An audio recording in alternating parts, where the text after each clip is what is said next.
Today we'll show you how to replace a broken latch and keeper on your sliding screen door using Swissco product code 83-004, Acorn Latch and Keeper, a Phillips head screwdriver and a slotted screwdriver.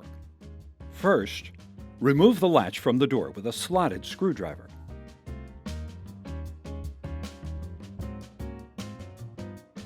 Then remove the keeper from the door frame.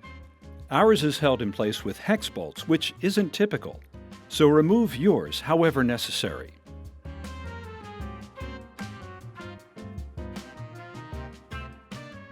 This replacement is non-handed, so oriented to match the alignment of your previous hardware. Using the new fasteners, install the keeper in the original installation holes. Assemble the spring latch by stacking the spring on the fastener and sliding it onto the latch. Then just fasten it to the door using a slotted screwdriver.